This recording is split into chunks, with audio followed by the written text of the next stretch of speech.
2027 Bharat census നടപ്പാക്കുന്നതുമായി ബന്ധപ്പെട്ട് എന്യൂമറേറ്റർമാർ വീടുകളിൽ കണക്കെടുപ്പ് നടത്തുന്ന സാഹചര്യത്തിൽ പൊതുജനങ്ങൾക്ക് ഉണ്ടാകാനിടയുള്ള എല്ലാ ആശങ്കകളും പരിഹരിക്കണമെന്ന് പൊന്നാനി താലൂക്ക് വികസന സമിതി യോഗം ആവശ്യപ്പെട്ടു.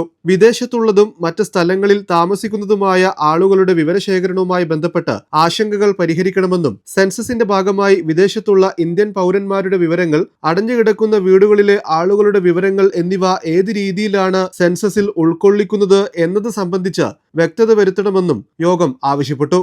സാമൂഹ്യനീതി വകുപ്പിന്റെ കീഴിൽ വരുന്ന മഹിളാ മന്ദിരം, പ്രതീക്ഷാ ഭവൻ, വൃദ്ധമന്ദിരം തുടങ്ങിയ സ്ഥാപനങ്ങളിൽ സൂപ്രണ്ട് ഇല്ലാത്ത സാഹചര്യത്തിൽ അടിയന്തരമായി സൂപ്രണ്ടിനെ നിയമിക്കണമെന്നും ആവശ്യമുയർന്നു. മഴക്കാലപൂർവ്വ ശുചീകരണത്തിന്റെ ഭാഗമായി താലൂക്കിന്റെ പല ഭാഗത്തും വെള്ളക്കെട്ട് പ്രശ്നം രൂക്ഷമായ സാഹചര്യമുണ്ടെന്നും അഴുക്കുചാലുകൾ വൃത്തിയാക്കി വെള്ളക്കെട്ട് ഒഴിവാക്കാൻ അടിയന്തര നടപടി സ്വീകരിക്കണമെന്നും യോഗം ആവശ്യപ്പെട്ടു. വാട്ടർ അതോറിറ്റി പ്രവൃത്തികൾക്കു വേണ്ടി പൊളിച്ചിട്ട റോഡുകളിൽ അടിയന്തരമായി പ്രവൃത്തികൾ പൂർത്തിയാക്കണമെന്നും പല സ്ഥലങ്ങളിലും കൂടി വെള്ളം ലഭിക്കാത്ത സാഹചര്യം അടിയന്തരമായി പരിഹരിക്കണമെന്നും ആവശ്യപ്പെട്ടു. ട്രോളിംഗ് കാലഘട്ടത്തിൽ മത്സ്യത്തൊഴിലാളികൾക്ക് ധനസഹായ പദ്ധതി പ്രകാരം ലഭിക്കേണ്ട തുക ലഭ്യമാക്കണമെന്ന് വികസന സമിതി യോഗം ആവശ്യപ്പെട്ടു. പല ജനകീയ വിഷയങ്ങളും ഉന്നയിക്കേണ്ട സ്ഥലമാണ് താലൂക്ക് വികസന സമിതിയെന്നും അത് പരിഹരിക്കുന്നതിന് എല്ലാ ഉദ്യോഗസ്ഥരുടെയും പിന്തുണ ഉണ്ടായിരിക്കണമെന്നും അഡ്വക്കേറ്റ് VS ജോയ് MLA അഭിപ്രായപ്പെട്ടു.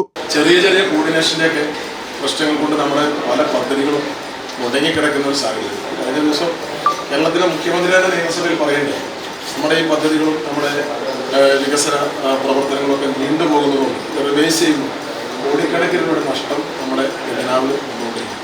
സമയബന്ധിതമായി കാര്യക്ഷമമായി നമ്മുടെ സർക്കാർ ഉദ്യോഗസ്ഥന്മാരും ജനപ്രതിനിധികളും ഒറ്റക്കെട്ടായി നിന്ന് പ്രവർത്തിച്ചു കഴിഞ്ഞാൽ നമ്മുടെ സർക്കാർ സംവിധാനത്തിന് ഒരുപാട് സാമ്പത്തികമായി തന്നെ വലിയ നഷ്ടങ്ങൾ വന്നുകൊണ്ടിരിക്കുകയാണ്. സാമ്പത്തിക നഷ്ടവും സമയനഷ്ടവും നമ്മുടെ ഈ കമ്മ്യൂണിക്കേഷനും കോർഡിനേഷനും കൊണ്ട് വലിയ തോതിലുള്ള നഷ്ടം നമ്മുടെ സമൂഹത്തിന് പൊതുവായി വന്നുകൊണ്ടിരിക്കും. അപ്പോൾ അത് പരിഹരിക്കാൻ നമ്മളെ കൊണ്ട് ചെയ്യാൻ കഴിയുന്ന ഏറ്റവും നല്ലത് നമ്മുടെ ഈ പ്രദേശത്ത് ഈ താലൂക്കിൽ അത് പരമാവധി ഇല്ലാതാക്കി നല്ലൊരു കമ്മ്യൂണിക്കേഷനും കോർഡിനേഷനും ജനപ്രതിനിധികളും രാഷ്ട്രീയ പാർട്ടികളും ഉദ്യോഗസ്ഥന്മാർക്കും ഇടയിൽ ഉണ്ടാക്കി പരമാവധി നമ്മുടെ ജനങ്ങളുടെ പ്രശ്നങ്ങളും പ്രയാസങ്ങളൊക്കെ പരിഹരിക്കാനുള്ള ഏറ്റവും നല്ല ഒരു വേദിയാണ് നിയമസഭ പോലെ, പാർലമെൻറ്റ് പോലെ തന്നെ നമുക്ക് ഏറ്റവും പ്രധാനപ്പെട്ട ജനകീയ ശബ്ദം ചർച്ച ചെയ്യേണ്ടുന്ന ഉയരേണ്ടുന്ന ഒരു വേദിയാണ് ഈ താലൂക്ക് സമൂഹം.